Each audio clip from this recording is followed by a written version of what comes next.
ازيكم؟ معاكم احمد صالح من ريبتايل فيتنس. النهارده هنتكلم عن الاونلاين كوتشنج. هقول لكم رايي فيه بمنتهى الصراحه والوضوح. ينفع لمين ما ينفعش لمين، هل هو نظام ناجح فاشل، كل حاجه.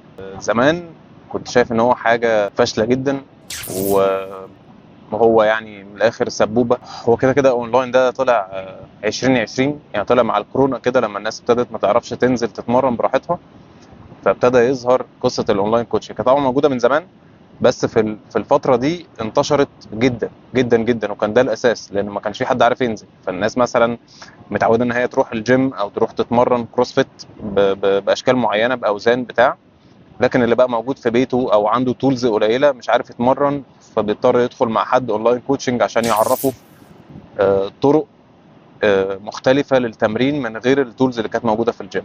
رايي ايه في الاونلاين كوتشنج؟ هو نظام ناجح جدا وفاشل جدا في نفس الوقت.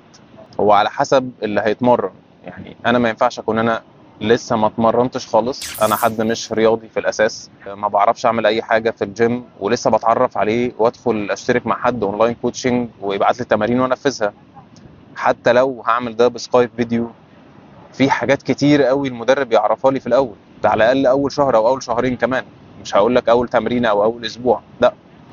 فانا لو لسه جديد في الجيم او في الكروسفيت او لسه ببتدي، لازم ابقى واقف قدام مدرب بيفهمني يعني ايه بوستشر، يعني ايه ابقى واقف مفروض واقف صح، بيفهمني الهنجنج يعني ايه، يعني ايه ابقى نازل فارد ظهري وانا بتحرك.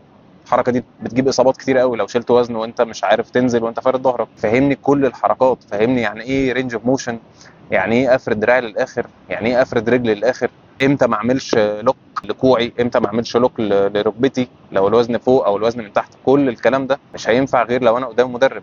طب هو نظام ناجح جدا امتى؟ لو انت اثليت اصلا، يعني لو انت اصلا حد بتتمرن، وانت اصلا حد اثليت وانت قديم وفاهم كل الكلام ده. اللي مستنيه من المدرب بروجرام عشان يحسن لك الاداء بتاعك او يوصلك للاكسترا مايل بقى اللي انت بتحاول توصل له. لكن انت حد مش في بدايتك، فهنا يبقى هو نظام كويس ان انت كل اللي مستنيه بروجرام يقول لك اعمل ايه، مش اعمله ازاي، لا يقول لك اعمل ايه. حتى لو هيديك ميكس مختلف من الورك اوتس، بس انت في الاخر فاهم التمرين. هو يقول لك اسم التمرين، انت فاهم انت هتأديه ازاي صح 100%. هو ممكن يظبط لك شويه في الاوزان بتاعتك، يظبط لك شويه في الوقت بتاع الريست، يظبط لك شويه في الوقت بتاع الريكفري، كل الكلام ده ضمن البروجرام، لكن مش هيدي لك اساسيات التمرين. فمن هنا هو يبقى نظام جيد جدا. فلو انت حد لسه بتبتدي، انصحك ان انت تنزل شهر شهرين ثلاثه مع بيرسونال ترينر، تظبط كل حاجه، يبقى البوستشر عندك مظبوط، يبقى التكنيك عندك مظبوط. وبعد كده لو حابب تدخل مع حد اونلاين كوتشنج، انا انصحك بده. فيديو بسيط عن الاونلاين كوتشنج، يا رب تكونوا استفدتوا بيه. سلام.